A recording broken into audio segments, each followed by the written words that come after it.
of unemployed citizens. Abi Agina, KTN Business Today. Well, interesting perspectives right there from the EPZ, of course, and the manufacturing sector under the Ministry of Industrialization. So what does that mean for you as Kenyans? What does it mean for you as a consumer? Where do these people who work in this sector come from? Well, we can, of course, speak to that conversation right there, the fact that we have to grow our own people in manufacturing, our own people in engineering from a very young age. And now we want to show you something which is growing, these nascent engineers. And with me in studio to discuss just that, young engineering professionals, is Mrs. Faith Gadungo, who is here with, well, quite a bit of a show. Karibu sana. Thank you so much. Now, first off, please tell us a bit about your organization, the Young Engineers. All right. So my name, as you've been told, is Faith Gatungu, Young Engineers Kenya. What we do is that we specialize on STEM, which is science, technology, engineering, and mathematics. So what we are doing is we're starting this at an early age of 4, all the way to teenagers, before they get to university. And what we're doing is just creating passion about the science subjects with a gear, of course, towards engineering.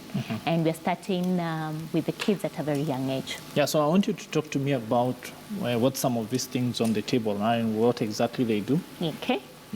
So our tutor, Miss Julian, today is helping one of the students, Miss Joy, to be able to construct a power plant. So what we do is we do practical subjects that they do in school that relate to science, and then we use this kit to build.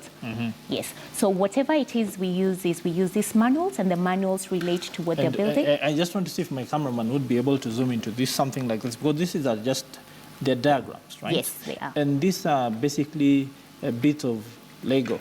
Which we can then use to join and create the sort of things that we are talking about. Yes, that's correct. So what does this mean for a person the age of this young girl right here? All right.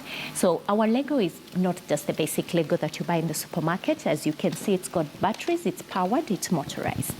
Now, every subject that they are taught in class, it will have a science principle, it will have mathematics in it, it will have the engineering part, basically putting the item together, and it will also have the aspect of course, science principles that they're learning in class. So what she's building, like now, she's putting in a power plant. If you ask her what are the science principles she'll learn at the end of building that power plant, is what we are more concerned with. But then she's having so much fun building this. So when we talk about a power plant, it sounds like something big, very out of the ordinary, and something too complicated. But for a child that age, when they build it practically, this is hands-on experience. So when they go out there to the field, they're able to actually use the same knowledge which they're learning at a very young age to put it into practice. Yes. And so I have just 2 more questions for you. First off, of course, is how is this different from what our kids have been doing in the past to learn? And what are the benefits? Okay. It's different because, first of all, what they've been doing is not hands-on. So this is practical. So we are lacking the practical skills for the kids right now in schools. So this is practical. And then the benefits are many. First of all, the engineering skills that they learn at a very basic age. And then they do not need to cram or to try and regurgitate what they're learning in class.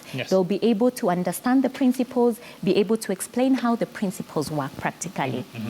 So that's very different from the normal way of learning that we've been used to. Because today, if I ask you about the science principles you learned in high school, you would not remember. But when I ask Miss Joy at 11 to tell you what centrifugal force, she can explain it to you.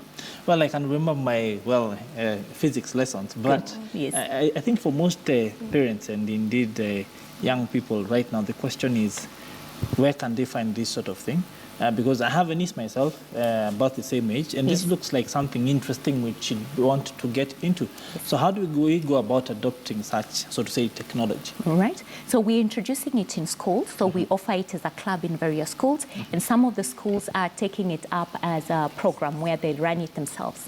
And then we also have a center that we've established in Lavington, and we are working in partnership with other organizations to try and establish as many centers as possible across the country where where other kids can be able to experience and learn from this as well. Yes. So how can someone who's in Turkana and sees the need to put up something like this in a mission school to bring the benefits of the oil sharing revenue we were talking about to those kids, how can they get in touch? Do you have a website? Yes, we do have a website.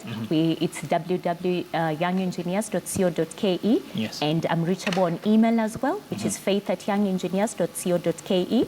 Yes, and we want many partners to come from all over the country to partner with us and be able to run this. We want all the counties to be able to run the program. I just have one final question. The fact that recently there has been a lot of controversy about the curriculum for the lower primary schools and a bit about the ECD. What with the alleged entry of a foreigner into that space, and many parents wondering just what is the content their kids will be learning. But this is verifiable content. This is something that you can clearly see what the benefits are. So why should parents all over the country support something like this? I think even the schools and even the ECD should support us. We have actually worked with them before. They know about us. We've introduced the program to them. And we want them to come on board as partners so that they see the benefit of what we are offering, because currently the curriculum has actually introduced STEM. And having this is part of enhancing what they're doing in school. So working together as a partner will be fantastic, because we are not benefiting just ourselves. We want to benefit everyone else. And I think this is a program that works across the country, and it is an international program that we find in other 33 countries across the globe.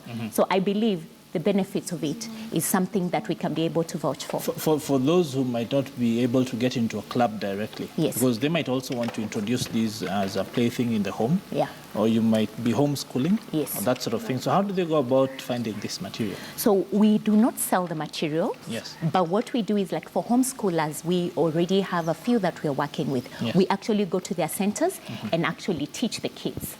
So we have that flexibility where we can come to you with our kids and we're able to teach the kids.